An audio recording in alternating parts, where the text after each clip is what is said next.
Accept the 60% pay cut or leave. Decision's yours. I looked at the paper, folded it once, then again, left it on the table beside their untouched coffee mug, didn't speak, didn't blink. My name is Cole Mercer, 41 years old. Senior. Maintenance engineer at Westlink Air. I've spent 18 years making sure their planes didn't fall from the sky, climbed into engine bays at -20, stayed through holidays, brought planes, back from dead silence on the tarmac. People called me the guy who made birds fly again. I knew the sound of a faulty turbine better than my own heartbeat. 2 months ago, the CEO gave me a plaque, said I was the reason Westlink could sleep at night. Now I was overhead. I stepped out of HR into the hallway, lights buzzing. Lisa from procurement passed me and smiled like nothing was wrong. She glanced at the envelope in my hand. Her smile faded, just slightly. They hadn't told anyone yet. Elevator down to sub-level. The go. Vending machine in the service bay still flashed error. Same broken pretzel bag stuck in the coils. Same flickering light. A junior tech named Eric passed by with a wrench kit. He slowed. Everything okay, Cole? I nodded once. All good. He kept walking. Didn't ask again. I reached into my coveralls and felt the hospital wristband. Blue. Room 308. When I left that morning, my wife was asleep with our son curled against her chest. He had opened his eyes once, looked at me like he knew something I didn't. I sat in my car for 15 minutes. Engine off. Just the click of electric systems idling. I pulled up a contact I hadn't touched in 2 years. No notes, no emoji, just a name. I hit call. He picked up on the second ring. I heard what happened, he said. You ready? I didn't answer. Immediately. Just looked through the windshield at the tower lights blinking in the distance. We might have something to talk about. As I crossed the lobby, the front desk guard raised a hand halfway. He started to say something.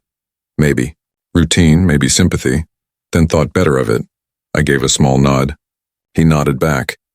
Outside, the morning air hadn't warmed up yet. The wind pushed against my jacket like it knew something had shifted. I stood by the parking structure, watching a crew in orange vests unload cargo near Hangar 7. A memory surfaced. My first solo fix under pressure 12 years ago. That same hangar. That same hum in the air before the sun breaks fully. At the hospital, my son stirred as I reached into the bassinet. His fingers gripped mine. Not tight, but deliberate. You're not going to remember this, I said quietly, but I will. The nurse brought in breakfast for my wife. I took her tray and set it down gently. She smiled. Everything okay? I kissed her forehead. Yeah, just a long morning. Before I left again, I reached into my pocket, pulled out the HR letter, folded once more, slipped it under the bassinet mattress, and not to hide it, but to mark it. Later it'd be a story. Not a scar. Then I drove home, opened the garage, and didn't turn on the light. After the HR meeting, I stayed home for 2 days. Not because I was told to, they hadn't made anything official, but because I wanted to watch my son sleep. He barely cried, just stared around the room like he was studying how the world worked. On the third morning, I went back to work. The hangars were busier than usual. A Boeing 737 had reported an electrical fault mid-air and was grounded overnight. I didn't check the manifest. I knew the sound before I saw the tag. Faulty right generator. Common. Annoying. I was under the fuselage before the sun cleared the skylights. Tools organized, harness clipped, gloves tight. I didn't use the manual. I hadn't in years. A junior tech named Bryce watched me work in silence. Half admiration, half learning. He held the light. I didn't ask him to. You're the guy who taught me not to panic, he said when we finished. I gave him a nod. Then I did my job. Back in the break room, someone had taped a welcome home card to the fridge. It had a cartoon baby wearing aviation goggles. Below it, "Congrats, Cole," in a dozen different handwriting styles. I smiled, quietly. They didn't know yet. Marcy had sent me a photo that morning. Our son wrapped in a onesie with the Westlink logo stitched on the chest. She'd made it herself last year as a surprise. Back then, she said, one day he'll know his dad keeps the skies safe. My phone buzzed. A new email from Shelley Greer, Director of Ops. Subject, check-in, no urgency. She wrote, hope you're getting some rest. Just flagging that when you're ready we could use your eyes on Aircraft 128 again. No pressure, let us know how you're doing. I stared at the screen for a long minute, then typed, happy to help. Just say when. I erased it. Typed again, still watching over the birds. Clicked send. At home that evening, Marcy was folding tiny socks when I walked in.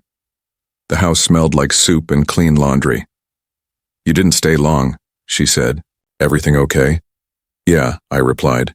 They just had a grounded 737. She handed me a pacifier. He missed you. The next day, I noticed something. Derek from logistics, always loud, always first to greet me, turned his head when I passed, like he wasn't sure what to say, or wasn't allowed to. A hallway conversation went silent when I entered. Then restarted half a second too late. I told myself I was imagining it. Later, in the maintenance log system, I saw a few of my recent reports marked pending reassignment. No one had said anything. That night, I parked in the garage but sat there for a while. The dashboard lights flickered off, just the soft hum of the cooling engine. I looked at my hands, still steady, still strong, the same hands that held rivets in rain, that rewired systems during midnight flights, that cradled my son's head just hours ago. Then I remembered something Shelley said last quarter. You're our insurance policy, Cole. Our calm in a storm. That was before they slid the paper across the table. But I didn't feel rage. Not yet. Just a quiet shift, like pressure dropping before a storm. I checked my phone. No new messages. Only one contact stared back at me from my favorites list. No photo, no updates. Just a name I hadn't tapped in years. I didn't press it. Not yet. I arrived at 6:03 a.m. Sharp wind off the tarmac. Same coffee in the same steel mug. Same station. But something felt off. Eric, the junior tech, nodded as he passed, toolkit in hand. How's the little one? Good, I said. Didn't sleep, but good. Part of the deal, right? He grinned. But he didn't stop like usual. Just kept walking. I scanned into the bay. Badge flashed red for a second before it turned green. Minor glitch, probably. Still. Never happened before. At my workstation, someone had filled out the pre-checks not just started, completed. Wrong pen, wrong handwriting. The Torca wrench I always kept in the second drawer was gone. A sticky note said, move to storage, inventory cycle. No one had ever inventoried my bench in 18 years. At 7:42, the email came. Subject, talent realignment follow-up 8 a.m., conf room 4C, no sender name. Just HR. I stared at it. 1 minute. Then 2. Then I stood up, walked the length of the service hallway, took the side stairs instead of the elevator. Each floor felt longer. A janitor scrubbed the corner tile, same spot as yesterday. It already looked clean. When I got to 4C, the door was open. Of course, a man in a tight gray suit sat across from a woman I didn't recognize. The HR badge on her collar was laminated but looked freshly printed. Temporary. They didn't ask me to sit. We're aligning roles post-leave redundancies, the man said, flipping through a folder that clearly didn't need flipping. Your function overlaps with contracted external services. Efficiency metrics, unfortunately. He stopped, looked up, waited for me to fill in the rest. I didn't. The HR rep cleared her throat. We understand the timing isn't ideal and want to express appreciation for, spare me, I said, not loud, not angry, just final. I reached for the pen, clicked it, set it down again. Is that all? The man gave a corporate smile, half meant. There's a clearance debrief at noon. Security escort optional. I nodded once. Removed my badge. Laid it face up on the table. Engineering printed clean in white. Then I walked out. The hallway was quiet. Too quiet. Tony stood near the vending machine, tapping the side of it with 2 fingers. The same bag of pretzels was stuck. He looked up. "You done early?" "Looks like," I said. He smirked. "Wish I could get out before lunch." I didn't answer, just kept walking. Downstairs, the service door stuck for a moment. I forced it open with my shoulder. My nameplate had already been peeled from the locker. Inside was a single box with the coffee mug Lisa had given me after my 10th year. The paint had chipped. I left it. Back in the car, I turned the key, let the engine catch, then killed it. Air vents hummed softly. I didn't touch the radio. Pulled out my phone. Opened contacts. Scrolled past Eric, past Lisa, past home. There it was. Just a name. No company, no title, just Grant.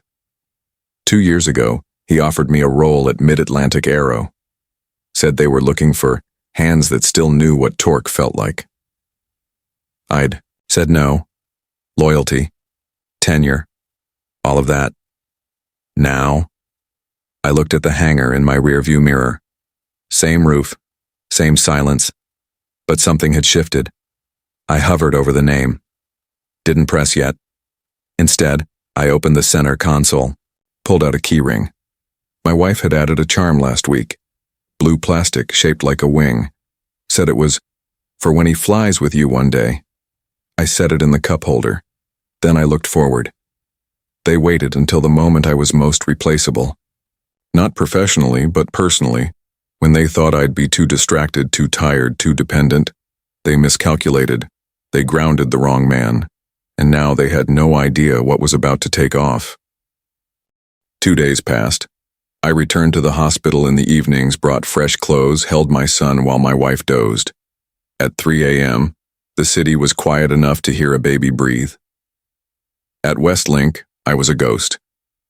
My name hadn't been scrubbed yet from the floor assignments. I still had access to the back-end diagnostic system. No one had revoked it. Probably an oversight. Probably not the first. That morning, I logged in from the garage. My laptop clicked to life next to a bottle of formula. The UI were rerouting inspections, cutting schedules. Delaying component replacements flagged non-urgent. I knew what that meant. Deferred maintenance, deferred risk, deferred blame. But I didn't contact anyone at Westlink. I messaged only one man, Victor Tran, former head of engineering at a cargo carrier, known for 2 things, ruthless clarity and clean planes. He met me 2 nights later in a booth at a Vietnamese place near Terminal 4. Wore a black blazer. Didn't smile. "You could have called 2 years ago," he said. "You stayed loyal." "I was," I said. "Now I'm not." I handed him a flash drive. He didn't even look at it, just slipped it into his pocket. "What do you want?" he asked. "Access," quietly. He sipped his water. "What about compensation?" I shrugged. "That comes later." He nodded once. "We'll talk soon." By Friday, I wasn't on Westlink's servers anymore. Someone had caught it. But the ball was already rolling. Victor had contacts in procurement, logistics, field support. 3 calls and he found out what I knew. Westlink had cut key suppliers, taken shortcuts on refurbishments. Their new diagnostic system wasn't flagging half the issues I used to catch by sound. On Monday, Victor brought me to a hangar in Arizona. Big, clean, quiet. He walked me down the main bay like I already worked there. "You'll start here. Just diagnostics at first. In 2 weeks we pitched to the board. I want you with me." I kept my face still. Nodded once. That evening, someone from Westlink's operations board called my personal line. "We'd appreciate it if you didn't discuss company systems externally." I let the silence stretch. "We have non-disclosure agreements on file. You broke those when you cut my pay by 60% while my son was still in neonatal," I said. "You can send your lawyers." I hung up. 2 hours later, Victor called. "They're scared." "Good." I didn't answer. Just watched my son stretch his fingers in sleep. The next day, a news alert hit. Westlink cancels 14 flights over unscheduled. Maintenance review. Then 24 more. Then 63. Publicly, it was blamed on vendor transitions. But pilots knew, crew chiefs knew, passengers definitely knew. Westlink started calling me daily. Emails, voicemails, vague threats wrapped in corporate tone. I didn't answer. Victor did. He told them, "Cole's not interested. He's helping us fly clean." By week's end, the CEO herself reached out, first through intermediaries, then a direct message. "Let's talk," she wrote. "We'd like to find a path forward." I ignored it. Instead, I forwarded it to Victor. He replied with 3 words, "Keep the pressure." Saturday, Victor handed me a sealed envelope. Inside, an offer. Salary, triple what Westlink had cut me to. Stock options. Flexible schedule. Relocation package. And a title, Director of Technical Reliability. It didn't feel like revenge, it felt like gravity shifting. I signed the acceptance letter the same night my son opened his eyes again. Calm, unfocused, trusting. Victor and I met again at the ice. Same restaurant. "You want to send them something?" he asked. I shook my head. No words. Instead, I printed a photo. Black and white, slightly creased. Me in front of Hangar 3. Grease on my face, holding a torque wrench like it was a medal. I put it in a manila envelope and mailed it to Westlink's CEO. No note, no return address. Just memory and presence. The meeting with Morgan's board was set for 8 a.m. It wasn't in their glass tower downtown. It was at a private hangar, quiet, secure, and full of signals. CEOs didn't show up to hangars unless engines were being sold or lives were being changed. When I arrived, Morgan shook my hand. Not a word of small talk, just a nod toward the conference room. Inside were 5 people: legal, finance, risk. 1. Chair left open directly across from them. I sat down. Morgan slid a folder across the table. Not rushed, not dramatic. Inside, offer letter, project scope, signing bonus. Numbers I hadn't seen in 20 years of work. 6 times what Westlink ever paid me. Triple the budget I used to manage. "Before we continue," Morgan said, "I need to know something." He tapped the folder. "You're not just here because you're angry, right?" I looked him in the eye. "No. I'm here because I'm useful." He nodded once. "Then we're aligned." I signed nothing. Not yet. That afternoon, Morgan's team submitted 2 FAA requests. One for a compliance audit of Westlink's mechanical logs, and another for access to their training retention reports. Standard requests. Nothing illegal, but noisy. 3. Days later, Westlink called me. It wasn't HR this time, it was David Quill, the COO. "We didn't know you'd left angry, Cole," he said, as if I'd walked out because of bad coffee. He started circling. "There's always a place for you. We just had some unfortunate timing. We'd like to discuss options." I let him talk. Then I told him I was consulting for Morgan. Silence. Then a sigh that sounded like a pipe bursting under pressure. I didn't explain further.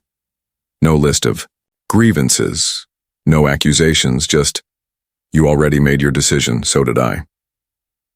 The next week, Westlink scrambled. Internal comms shifted tone. Emails changed from routine adjustments to strategic realignment, but nothing stuck. Because Morgan didn't play games. They built. He had one condition. If I came on board, I brought a team. I didn't call anyone from Westlink, except one, Eric, the junior tech from the hallway. He picked up on the first ring. "You still remember the humming sound that made me check circuit number 4? I asked. He laughed. "Still haunts my sleep."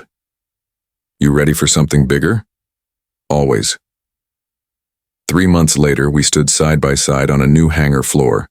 Morgan Tech's first private aviation retrofit lab. My name was on the side. Panel of every diagnostic system. We weren't just fixing planes anymore. We were setting the new standard. Morgan asked me once, over coffee, if I wanted to make a public statement. Something about the transition, a gentle press release. I shook my head. They'll know, I said. They already do. He raised an eyebrow. You don't want to gloat? I sipped my coffee. I could have burned everything down. That's why I didn't. He didn't ask again. My new commute wasn't much of a commute. 15 minutes from the house, past a row of old hangars that hadn't seen a working jet in years. The kind of buildings people forget exist until someone restores them. That was part of the deal. Quiet facility, stripped down. No office tower, no boardroom. Just concrete, steel, and purpose. The competitor, now my partner, offered me the EO title of technical director. But I asked for something different. I wanted a new title created, Fleet Integrity Officer. No meetings unless necessary, no performative culture decks. Just me, a team I chose, and every major aircraft system under my oversight. 6 months in, we had reduced unplanned maintenance by 17%. Our pilots noticed, clients noticed, and the CEO definitely noticed. So did Westlink. They filed a formal complaint about employee poaching, claimed I'd taken intellectual property. But all I had taken was memory, muscle memory, discipline, and the ability to tell when a turbine was 3 months from disaster just by listening. My contract was airtight. The lawyer my partner brought in was one of the sharpest I'd ever seen. Westlink tried to pivot. They called it a new era of optimization, even hired a former lifestyle influencer as their new COO. A month later, 3 of their maintenance directors applied to join my team. I didn't even have to recruit. Lisa from procurement reached out via LinkedIn. She wrote, "Wish I'd said something that day in the hallway." I told her no hard feelings. There weren't. I didn't need apologies. I needed clarity. And I had it now. One Friday, after a full systems check, I left early. Picked up my son from daycare. He waddled across the floor in a tiny blue bomber jacket I didn't remember buying. His grip was stronger now. Intentional. We drove home in silence, the kind that feels earned. My wife was already prepping dinner. Stir. Fry, loud music playing from the counter speaker. She looked at me like she always had, equal parts pride and curiosity. "You get everything done today?" she asked. I nodded. "We're ahead of schedule." She smiled, then paused. "You ever think about what would have happened if you'd stayed?" I shrugged. "Sometimes. Then I don't." After dinner, I sat with my son in the living room. He held one of the old maintenance badges from my time at Westlink. Didn't know what it meant. Just liked the lanyard. I let him hold it a little longer than I meant to, then took it gently, slipped it into a drawer with other things I didn't need anymore. The sky outside was going soft. That orange-blue glow you only get once per day if you're paying attention. My son climbed into my lap without asking. I held him close, smelled his hair, listened to his breath. Not loud, not rushed, just present. The past didn't need rewriting. It just needed to stay behind me. And the future? It wasn't in some boardroom or buried in some HR file. It was here, breathing, growing, watching. And that old plaque? I'd kept it just for one reason. It was on the workbench in the garage, spray-painted with a new label, for display only. That night, after everyone had gone to bed, I stood by the window, looked out at the driveway. My car, my tools, my life. Quiet, but mine. Then I whispered something only I needed to hear. They tried to reduce me. Instead, they made room. The gentleman's revenge isn't loud, but it's always personal. If this felt personal, make it personal. Subscribe now, and don't miss tomorrow's story.